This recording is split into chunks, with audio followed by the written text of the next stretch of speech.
جی ناظرین، جامع مسجد واقع یہ مسجد لاہور واغہ بارڈر کے بالکل ساتھ واقع ہے۔ آپ دیکھ سکتے ہیں کہ شہاب بھائی جو کہ انڈیا سے پاکستان میں جب داخل ہوں گے تو یہ بیریئر سے آگے ساتھ ہی یہ مسجد واقع ہے۔ آپ کو پاکستان کے رینجرز بھی اس ویڈیو میں نظر آ رہے ہوں گے جو کہ آن ڈیوٹی ہیں، اور یہ وہ رستہ ہے جہاں پر بہت زیادہ ناکے لگے ہوئے ہیں، اور یہی رستہ پاکستان کے واغہ بارڈر تک جاتا ہے اور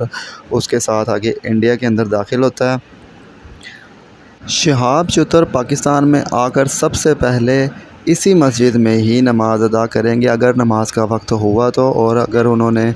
قیام کرنا ہو کچھ دیر تو وہ آرام کے لیے بھی میرے خیال میں اسی مسجد میں ہی کریں گے، کیونکہ ظاہر سی بات ہے کہ اس کے ارد گرد یا دور دور تک اور کوئی بھی جگہ آرام کے لیے نہیں ہے۔ تو ظاہر سی بات ہے جب وہ انڈیا سے پاکستان داخل ہوں گے تو وہ اس واغہ مسجد میں ہی وضو کریں گے اور نماز ادا کریں گے، اور نماز کا وقت نہ بھی ہوا تو ہو سکتا ہے وہ شکرانے کے نفل ادا کر لیں، کیونکہ ظاہر سی بات ہے وہ ایک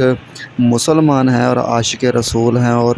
ایک پیدل حج کرنے والے کے دل میں جب تک عشق رسول نہ ہو تب تک وہ اس طرف جا ہی نہیں سکتا۔ مسجد کے اندرونی مناظر بھی آپ دیکھ سکتے ہیں کہ یہ ایک خوبصورت مسجد بنائی گئی ہے۔ اس وقت جو ہم ویڈیو بنا رہے ہیں تو نماز کا وقت اس وقت گزر چکا تھا، اس لیے یہ تالا لگا ہوا ہے مسجد کو، ورنہ ہم آپ کو اندر سے اس کا ویو کرواتے۔ اس وقت تقریباً شام کا ٹائم ہے، ظہر کے بعد کا ٹائم ہے، اور تالا لگا ہوا ہے مسجد کو، اور شہاب بھائی جو ہے وہ اس مسجد میں آ کر اپنا نماز ادا کریں گے۔ شہاب بھائی کے حوالے سے انٹرسٹنگ ویڈیوز کے لیے ہمارے ساتھ جڑے رہیے۔